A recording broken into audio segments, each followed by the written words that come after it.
नमस्कार दोस्तों, मेरा नाम है विजय कुमार गिरी और मैं आप लोगों का एक बार फिर से स्वागत करता हूं अपने यूट्यूब चैनल जिसका नाम है सुगा क्लासेस फॉर एग्रीकल्चर। दोस्तों, आज हम सब लोग पढ़ेंगे ए कम्पिटिटिव बुक ऑफ एग्रीकल्चर जिसको डॉक्टर निमराज सुंडा जी ने लिखा है।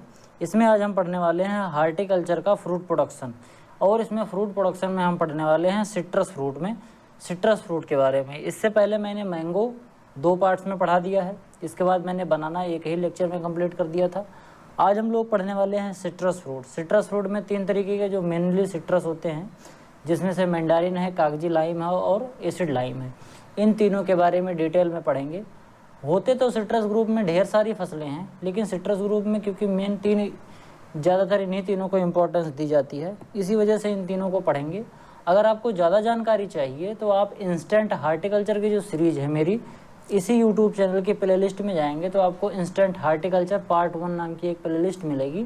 उस प्लेलिस्ट में अगर आप चाहें तो वहां से जाके आप सिट्रस ग्रुप की जो फसलें हैं आराम से पढ़ सकते हैं।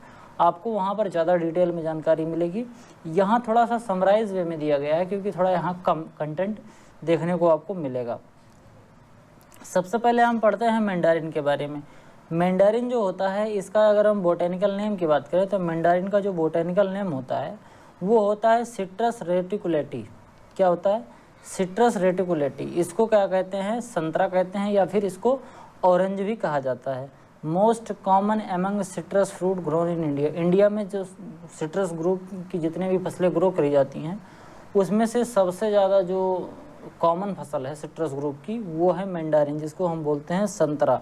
Mandarin are highly susceptible for water logging के प्रति जो मैंडारिन की क्रॉप होती है ये काफ़ी ज़्यादा ससेप्टेबल होती है। It means it can not tolerate water logging condition.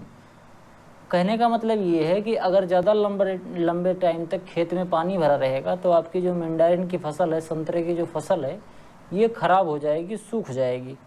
Mandarin, sweet orange and acid lime and grapefruit are highly polyembryonic. ध्यान से समझना, सिट्रस ग्रुप की ये कुछ फसलें हैं जैसे मैंडारिन है, स्वीट ऑरेंज है, एसिड लाइम है और ग्रेप फ्रूट है।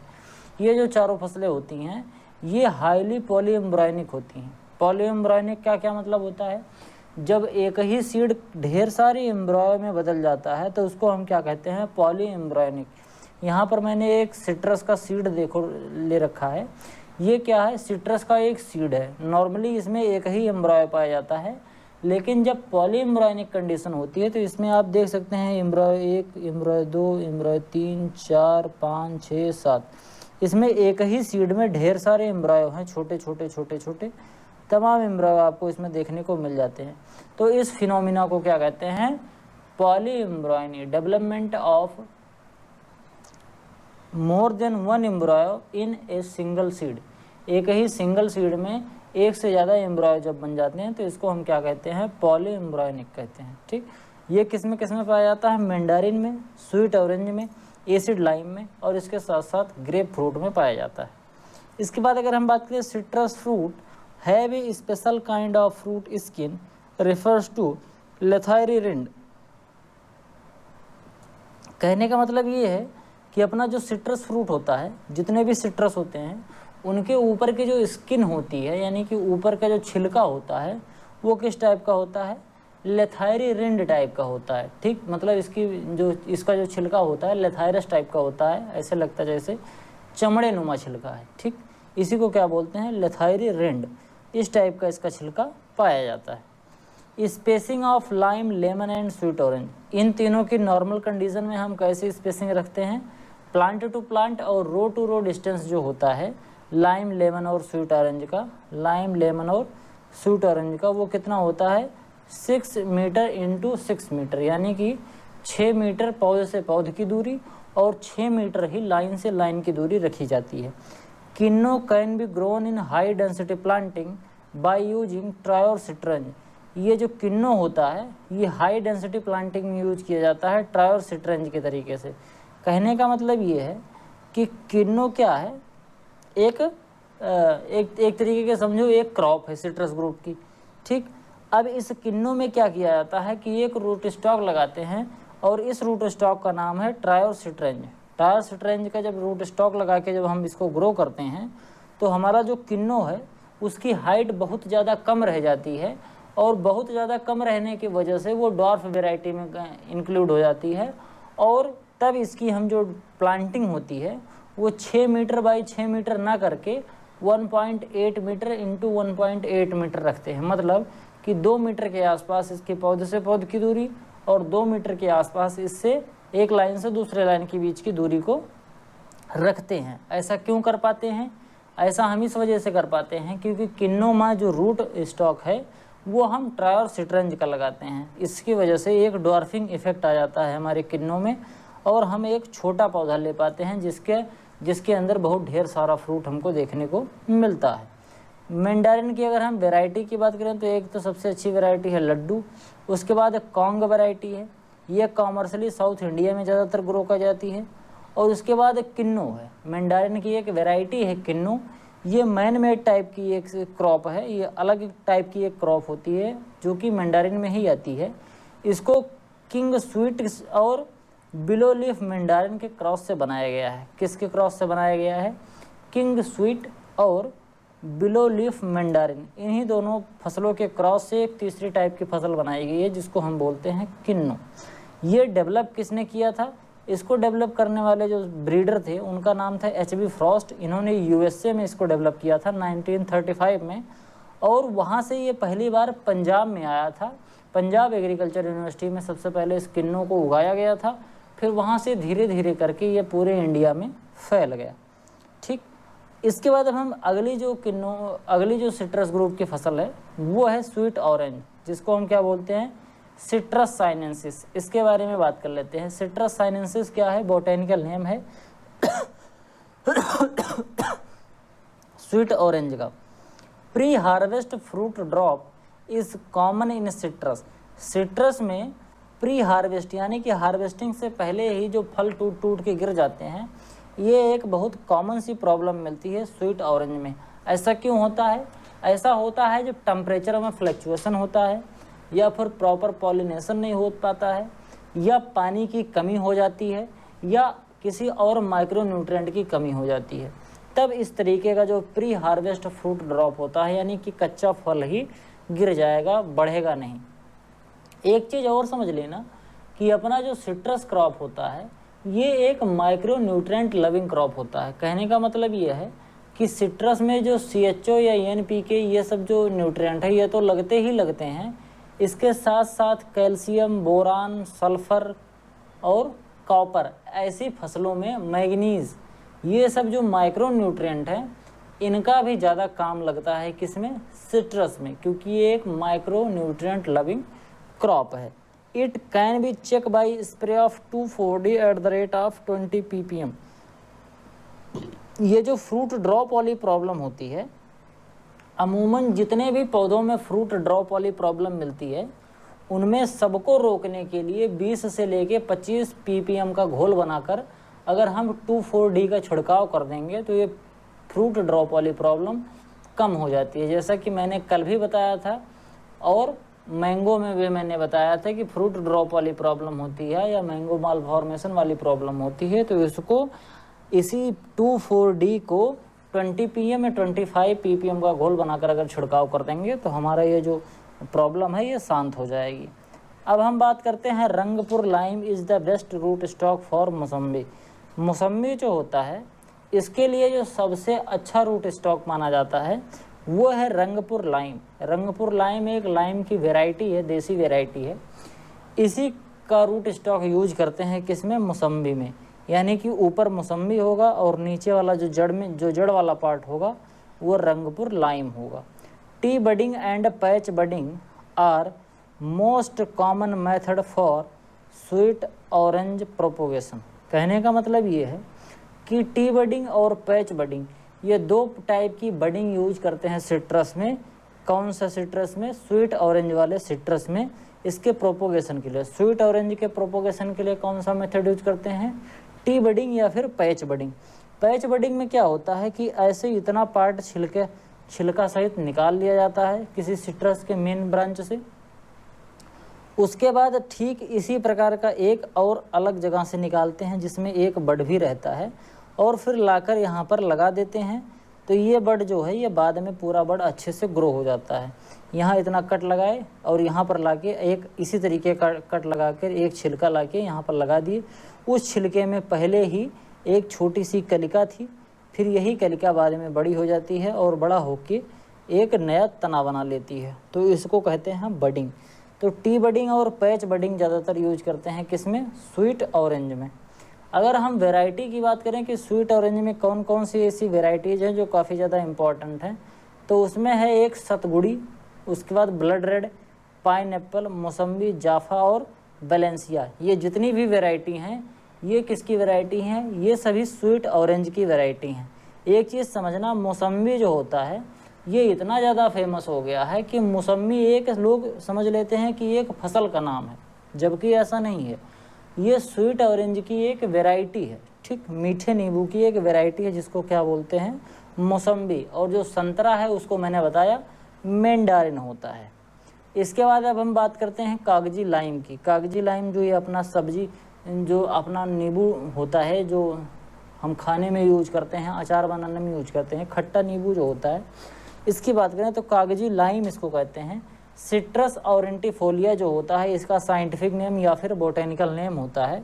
इसको अगर हम बात करें तो इसको सावर लाइम, खट्टा लाइम या फिर एसिड लाइम के नाम से इसको जाना जाता है। Acid commonly propagated bye seed. जो एसिड लाइम होता है इसको कॉमनली किसके द्वारा प्रोपोगेट किया जाता है, इसको कॉमनली प्रोपोगेट करते हैं हम सीड के द्वारा। ध्यान से समझना, किसी को हम रूट स्टॉक, साइन स्टॉक में ग्राफ्टिंग या बडिंग करके करते हैं, लेकिन ज़्यादातर जो सिट्रस की क्रॉप हैं उनमें सब में हम बडिंग लगाते हैं।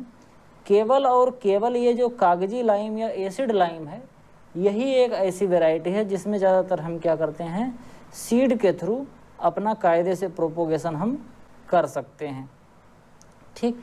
इसके बाद अगर हम बात करें कागजी लाइम जिसको हम सिट्रस ऑरेंटिफोलिया बोलते हैं, is the indicator plant for tristeza. बात समझना, ट्रिस्टिजा एक वायरस होता है। इस वायरस के प्रति ये जो कागजी लाइम है ये काफ़ी ज़्यादा ससेप्टेबल होता है।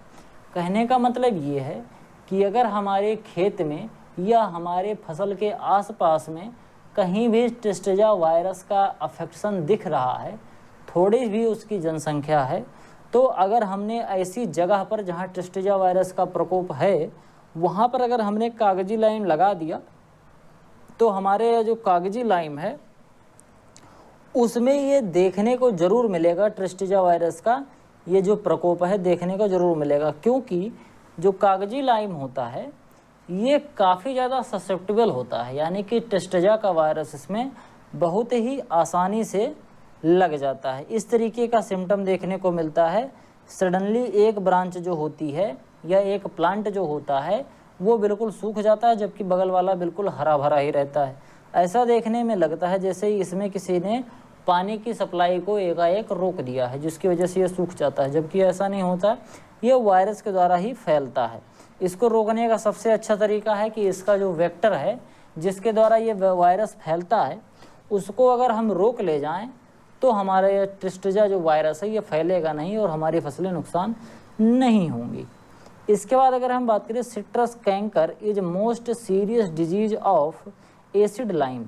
एसिड लाइम में लगने वाली एक बहुत ही कॉमन डिजीज़ होती है जिसको हम लोग क्या बोलते हैं, जिसको हम बोलते हैं सिट्रस कैंकर। इस तरीके का सिम्टम देखने को मिलता है। ऊपर जो होता है वो ब्राउन ब्राउन कलर का ऐसे बुरादे नुमा स्ट्रक्चर बन जाता है। ऐसा लगता है कि जैसे किसी ने बुरादा छिड़क दिया हो नींबू के ऊपर। इस तरीके का स्ट्रक्चर अगर देखने को मिल रहा है सिट्रस के ऊपर तो इसको हम क्या बोलते हैं, सिट्रस कैंकर। ये सबसे ज़्यादा सीरियस डिजीज़ होती है सिट्रस में। अगर आपने सिट्रस की खेती करी होगी या आप कभी भी नींबू खरीदने गए होंगे, आपने कभी भी देखा होगा, तो आपको ये सिम्टम ज़रूर देखने को मिलेगा, क्योंकि ये बहुत ही कॉमन टाइप की बीमारी होती है जो कि सिट्रस में पाई जाती है।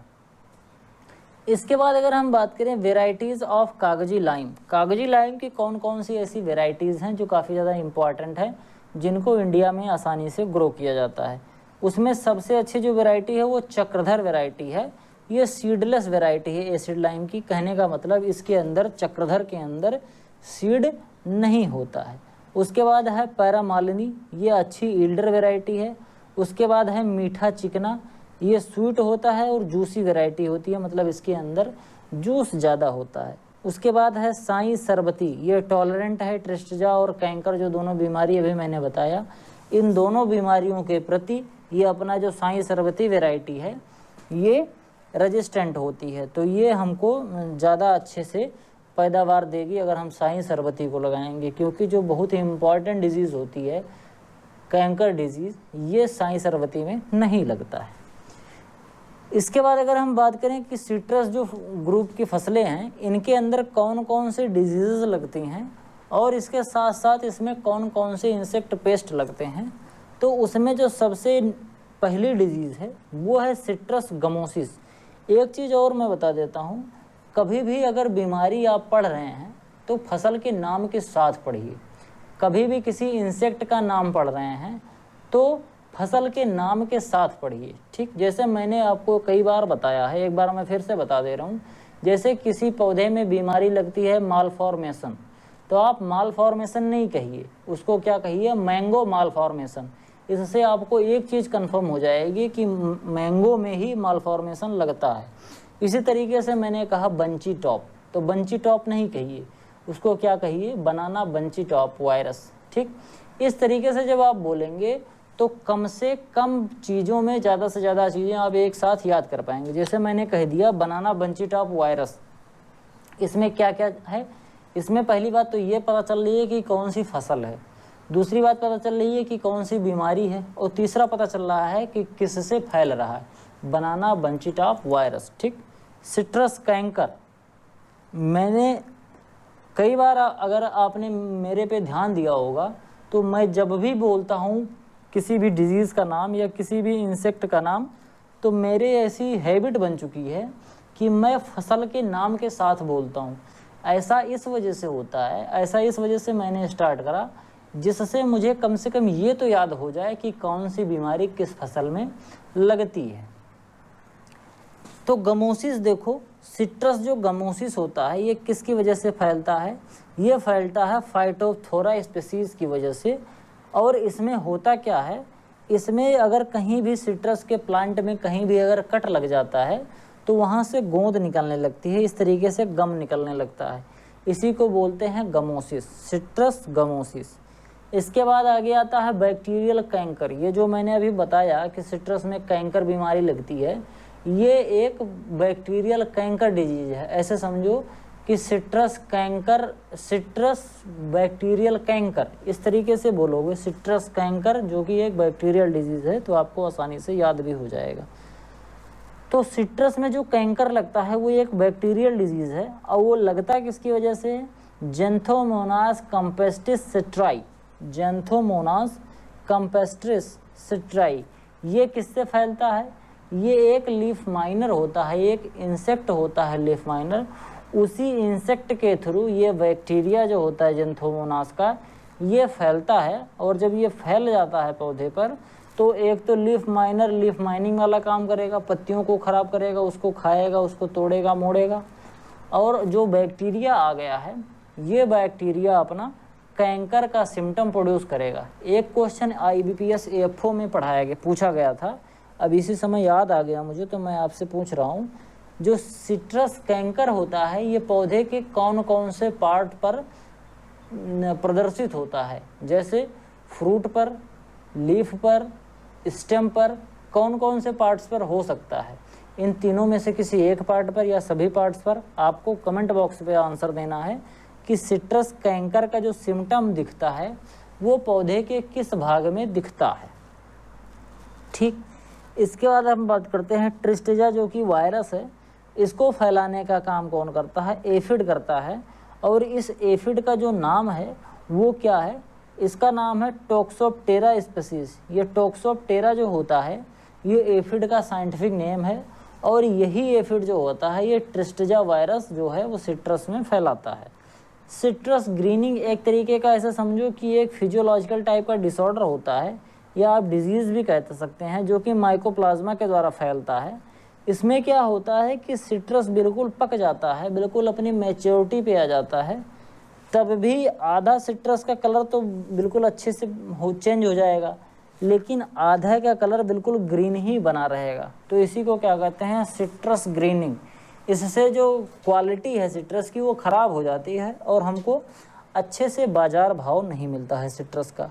अगर हम बात करें कि सिट्रस ग्रीनिंग फैलता किसकी वजह से है, तो इसको ट्रांसपोर्ट करने का काम सिट्रस पाइसिल्ला करता है और इसके साथ साथ डाइफोरिना सिट्राई, ये दो जो इंसेक्ट हैं सिट्रस पाइसिल्ला और डाइफोरिना सिट्राई, ये दोनों ऐसे इंसेक्ट हैं जो इस माइकोप्लाज्मा को फैलाते हैं और ये माइकोप्लाज्मा जब जाता है तो ये सिट्रस में ग्रीनिंग वाली जो प्रॉब्लम है ये लाके रख देता है। इसके बाद आता है इक्सोकॉर्टिस, ये एक वायरॉइड के थ्रू फैलने वाली बीमारी है। इसमें क्या होता है कि जो नए जो बहुत ही नई ब्रांच होती है, जो मेन स्टेम होता है, इसके छिलके ऊपर से उतरने लगते हैं। ऐसा लगता है कि जैसे पौधा बहुत पुराना हो गया है, इस वजह से उतर रहा है, जबकि पौधा बहुत ज़्यादा पुराना नहीं हुआ रहता है, लेकिन तब भी उतरने लगता है। आप यहाँ पर देख के जान भी सकते हैं कि अगर आप नीचे देखेंगे तो यहाँ भी और ऊपर देखेंगे तो यहाँ भी ऐसा लग रहा है जैसे अभी पौधा बहुत ज़्यादा पुराना नहीं है, लेकिन बीच में इतना जो ये पोर्शन आप देख रहे हैं, इसको देखने पे ऐसा लगता है कि जैसे पौधा बहुत ज़्यादा पुराना हो गया है। इससे पौधे का जो ऊपरी छिलका है, बार्क जो है, वो छूट रहा है। तो ये किस वजह से छूटता है, ये इक्सोकॉर्टिस की वजह से छूटता है, जिसमें कॉर्टेक्स जो होती है वो पौधे से अलग होने लगती है। ये क्यों फैलता है, ये वायरॉइड के थ्रू फैलता है। इसके बाद जो अगला है वो है फिजियोलॉजिकल डिसऑर्डर के बारे में। फिजियोलॉजिकल डिसऑर्डर जो कि सिट्रस ग्रुप में देखने को मिलती है। सबसे पहला ग्रेनुलेशन, ये कब होता है, जब टेम्परेचर और रिलेटिव ह्यूमिडिटी दोनों ज़्यादा हो जाता है। कब, राइपनिंग के टाइम पर। राइपनिंग के टाइम पर अगर क्या हो जाएगा, राइपनिंग के टाइम पर टेम्परेचर भी बढ़ जाए और ह्यूमिडिटी भी बढ़ जाए, तो इस कंडीशन में इस तरीके का ग्रेनुलेशन हो जाता है। ये काफ़ी ज़्यादा अफेक्ट करता है अपना जो सिट्रस होता है उसकी क्वालिटी पर। इसको मैनेज करने के लिए हमको लाइम का एप्लीकेशन करना चाहिए, यानी कि ये जो चूना होता है, सफ़ेद चूना, उसका छिड़काव करना चाहिए। पहले पानी में भिगो, फिर उस चूने के पानी को डालो। अगर डायरेक्ट चूना डालोगे तो पौधा ही ख़राब कर देगा। तो क्या करो, पहले चूने को पानी में भिगो, उसके बाद उसी चूने के पानी का छिड़काव करो।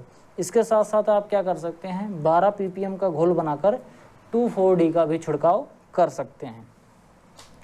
इसके बाद आता है एक्सैंथीमिया।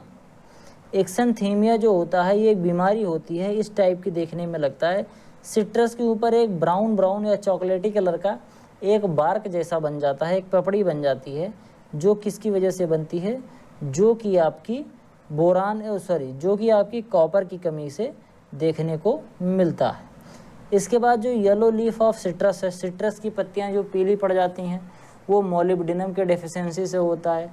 डाईबैक जो होता है, यानी कि पौधे का सबसे ऊपरी पार्ट पहले सूखेगा, फिर धीरे धीरे वो जड़ की तरफ सूखते हुए जाएगा, यानी कि डाईबैक मरना स्टार्ट होगा पीछे से। मतलब सबसे पहले सबसे ऊपरी पार्ट सूखेगा, पौधे का सबसे ऊपरी पार्ट या सबसे बाहर वाला पार्ट सूखेगा, फिर धीरे धीरे वो जड़ की तरफ बढ़ता जाएगा। इसी को क्या बोलते हैं, डाईबैक। ये क्यों होता है, ये कॉपर के डिफिशियंसी से होता है। इसके बाद little leaf of citrus. Citrus में जो लिटिल लीफ वाली प्रॉब्लम होती है, इसमें ढेर सारी पत्तियां निकलेंगी, लेकिन सभी पत्तियों की जो लंबाई चौड़ाई होगी वो बहुत ही नॉर्मल से काफ़ी ज़्यादा छोटी होगी। तो इसको क्या कहते हैं, लिटिल लीफ कहते हैं। ये किसकी कमी से होता है, ये भी कॉपर की कमी से पाया जाता है। इसके बाद अब हम बात करते हैं सिट्रस में इंसेक्ट और पेस्ट। सिट्रस में कौन कौन से इंसेक्ट और पेस्ट अपने को देखने को मिलते हैं, जिसमें से सबसे पहला जो इंसेक्ट है वो है पाइसिल्ला। ठीक, इसको क्या बोलते हैं, डाइफोरिना सिट्राई। इसका जो वेक्टर है ग्रीनिंग डिजीज़, मतलब ये जो पाइसिल्ला है ये क्या फैलाता है, ग्रीनिंग डिजीज़ फैलाता है। सिट्रस में जो पाइसिल्ला पाया जाता है वो देखने में इस तरीके का लगता है, और इसकी वजह से अपना जो सिट्रस होता है वो काफ़ी ज़्यादा नुकसान पहुंचता है। वो ग्रीनिंग वाली जो डिजीज़ होती है ये लग जाती है सिट्रस में। इसके बाद आता है अगला जो इंसेक्ट है वो है लीफ माइनर। ये क्या होता है, फाइलोक्निस्टिस सिट्रेला, ये क्या होता है कि सिट्रस कैंकर का वेक्टर होता है। लीफ माइनर, इसमें क्या होता है, ये सिट्रस का जो लीफ माइनर है, ये इंसेक्ट क्या करता है, सिट्रस कैंकर का जो बीमारी होती है इसको फैलाता है। और इसके साथ साथ जब ये सिट्रस का लीफ माइनर जो होता है, ये पत्तियों के सेल शेप को, यानी कि पत्तियों में जो होने वाला रस होता है उसको जब ये चूसता है तो पत्तियों में कुछ इस तरीके का स्ट्रक्चर आपको देखने को मिल जाता है। ये क्यों फैलता है, लीफ माइनर जो कि सिट्रस में लगता है उसकी वजह से फैलता है। इसके बाद है अपना एफिड, जिसको हम बोलते हैं टॉक्सोप्टेरा औरेंटी, टॉक्सोप्टेरा औरेंटी, ये ट्रिस्टेजा डिजीज़ को फैलाता है। ये होता है सिट्रस का एफिड। उसके बाद फिर होता है ये लेमन बटरफ्लाई, जिसको क्या कहते हैं, पैप्लियोडिमोलस डिमोलिस। ये क्या होता है, इसको बैगिंग करके फ्रूट में मतलब बैग लगा के, फ्रूट में बैग लगाने का मतलब जब फ्रूट छोटा होता है तभी इसको एक बैग के अंदर बंद कर दो, तो ये जो अपनी मधुमक्खी ये जो अपनी तितली है लेमन बटरफ्लाई, ये इसका रस नहीं चूस पाएगी और इसको ख़राब नहीं कर पाएगी। इसके बाद जो अगला इंसेक्ट है वो है फ्रूट सकिंग मॉथ। इसमें जो ये मॉथ होता है, ये मॉथ क्या करता है कि फ्रूट पर बैठता है और फ्रूट के अंदर अपने सूंड को घुसा के उनका जूस जो होता है वो चूसता है। फ्रूट सकिंग मॉथ इसको कहते हैं। ऑथरेसिस फ्लूकोनिया only adult suck the shape from the ripening fruit. जो पके हुए फ्रूट होते हैं, जब ये पकने लगते हैं फ्रूट, तब उसके अंदर अपना ये सूंड घुसा के क्या करता है, ये अपना सेल शेप निकालता है, जिससे कि हमारा जो सिट्रस है वो काफ़ी ज़्यादा ख़राब हो जाता है। तो दोस्तों, ये सिट्रस का अंतिम लेक्चर था। सिट्रस आपका ये ख़त्म हुआ। एक ही लेक्चर में आपका पूरा सिट्रस मैंने कंपाइल करने की कोशिश करी है। अगर आपको सिट्रस को बहुत डिटेल में पढ़ना है तो एक बार मैं फिर से कहूँगा, इंस्टेंट हार्टिकल्चर जो सीरीज है उसको ज़रूर देख लीजिए। मेरा एफर्ट अगर आपको अच्छा लग रहा है तो लाइक करिए वीडियो को, आपके जो भी सुझाव हैं कमेंट करिए, अपने दोस्तों के साथ चैनल को शेयर करिए, और अगर आपने अभी तक चैनल को सब्सक्राइब नहीं किया है तो please subscribe to this channel and keep us motivated. मिलते हैं किसी दूसरी वीडियो में, तब तक के लिए इजाज़त दीजिए। धन्यवाद।